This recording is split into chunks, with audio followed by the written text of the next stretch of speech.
ጥዕና ሃበልና ዝኸበርኩም ተመልከትና ንኣድያም ብምስጋን ሓፀርቲ ጸብጻባት ናይ ሰዓት ጀሚረ ኣለኹም ዝራእቲ እዋኑ ብዘይ ሓለወ ማይ ከይበላሸው ወፍሪ ዓፂድ ከም ዘካይዱ ኣባላት ሓይልታት ጸጥታ ኣርሚ 42 ገሊጾም ኣሎም ቶም ኣባላት ሓይልታት ጸጥታ ወረዳ ሕፈሮም ጣብያ ታሕታይ ምጋርያ ጸምሪ ዝራእቲ ሓረሶት ብወፍሪ ዝዓጽሩ እንትኾኑ እቲ ዝራእቲ ብእዋኑ ዘይሓለወ ዝናብ ክበላሸ የብልን ብዝብል እዮም ድማ እቲ ወፍሪ ንምዕጻድ ውሳነኦም ኣቕሪቦም ዘሎም ዋና ማሕዳር ወረዳ ሕፈሮም ኣይተ ተኽለ መድህን ኣረጋዊ ዞም ወገናት ንህዝባውነቶም ዝያዳ ዘድምቕ መርኣያ ተግባር ክብሉ ድማ ገሊጾም ኣሎም ሓገዝ ተግበረሎም ስድራስዋትን ጽጉማት ወገናትን ብወገኖም ኣባላት ሓይልታት ጸጥታ ኣብ ኩሉ ዓይነት ስራሕቶም ይሕግዝዎም ከም ዘለዉ ብምግላጽ ዝተገበረሎም ወፍሪ ዓፂድ ድማ ምስጋና ኣቕሪቦም ኣለው ከም ጸብጻብ ጉዳያት ኮሙኒኬሽን ወረዳ ሕፈሮ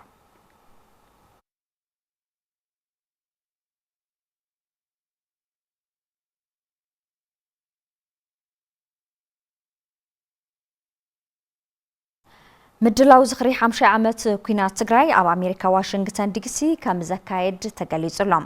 እቲ ካብ 1 ክሳብ 4 ሕዳር 2025 ኣቋጽር ኣውሮፓውያን ዝካየድ ዘሎ ምድላው በጥምረት ብርክት ዝበሉ ውዳበታት ከም ዝተሰናደአን ብሰንኪ ኩናት ጽንተት ህይወቶም ሳኑ ወገናት ዝከርሉ ንመረጋጋጽ ፍትሕን ምዕሳል ሰላምን ትግራይ ዝምልከቱ ዛዕባታት ዝቐረበሉን ምዃኑ ድማ ተገሊጹ ዘሎ ኣብቲ እዋን ንዝኽሪ 50 ዓመት ተመልኪቱ ኪላታት ሰሙያ ኣብ ዝተረኽብሉ መድረኻት ዘተ ንምክያድ ኣብ ካፒቶል ሂል ዋሽንግተን ምስ ኣባላት ኮንግረስ ኣሜሪካ ንምርኻብ ኣብ በሪ ቤት ጽሕፈት ጉዳያት ወፃኢ ኣሜሪካ ሰልፊ ተቃውሞ ንምግባርን መደብ ተታሒዙ ከም ዘሎ ኦምና ትግራይ ኣፍሊጡ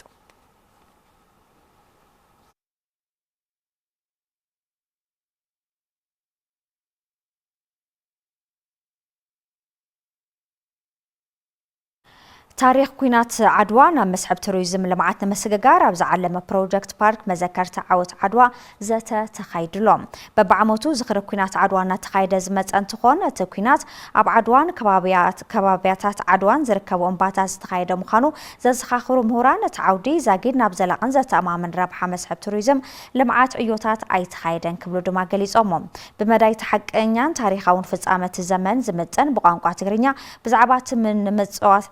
ንውጽዓት አንጻር መግዛት ዝግበር ቃልሲ መንቅሕ ደወል ዘስምዕ ታሪክ ኩናት ዓድዋ ዝተጻሕፈ መጽሓፍቲ ካብ ባሕሪ ብጭልፋ ምዃኖም ተመላኺቱ ኣብቲ እዋን ብርክት ዝበሉ ምሁራን እቲ ዓውድን ኣመራርሓ ዞባ ማእኸልን ተወከልቲ ህዝብን እቲ ከባብን ኣብቲ ሓዱሽ ፕሮጀክት ምልማዕ እምባታት ዓድዋ ድማ ዘትዮም ኣለው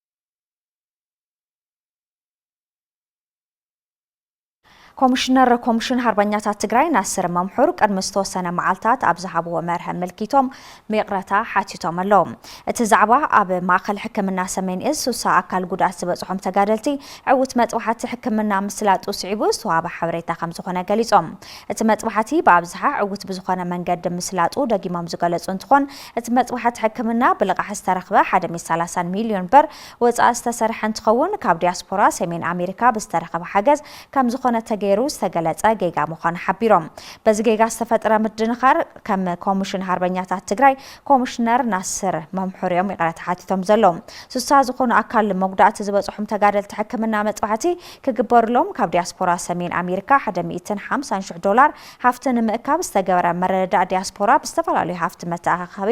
መንገዲ ብምጥቃም ሃፍቲ የተኣኻኽቡ ከም ዘለዎ ሓቢሮም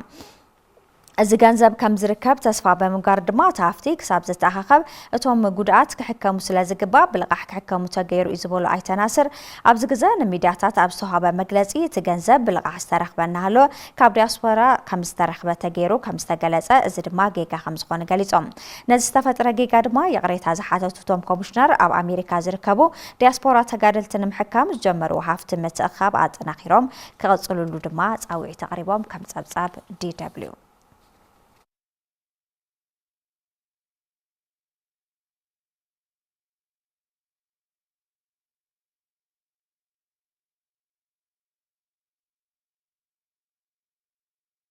ኩናት ሩሲያን ዩክሬንን በሰላም መወዳ ቻይና ልዑል በጽሒት ክትጻወት ይግባእ ክብሉ ፕሬዚደንት አሜሪካ ዶናልድ ትራምፕ ገሊጾም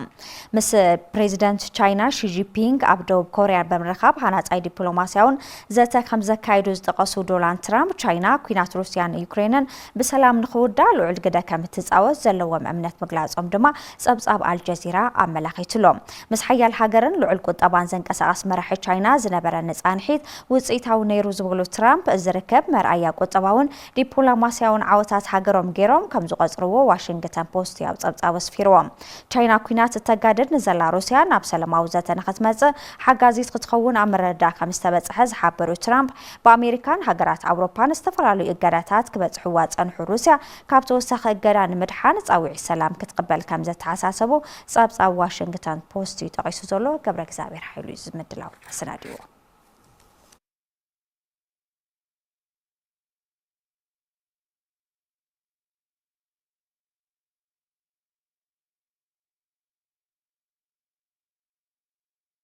زخبركم تملكتنا حصر ጸብጻባት ነዚኦም ይመስሉ ነይሮም ስለመከታልኩም አመስግና ሳራ ባህለ ምሳኩም ጸንፈን አመሳርተ ያዳን ይከሰው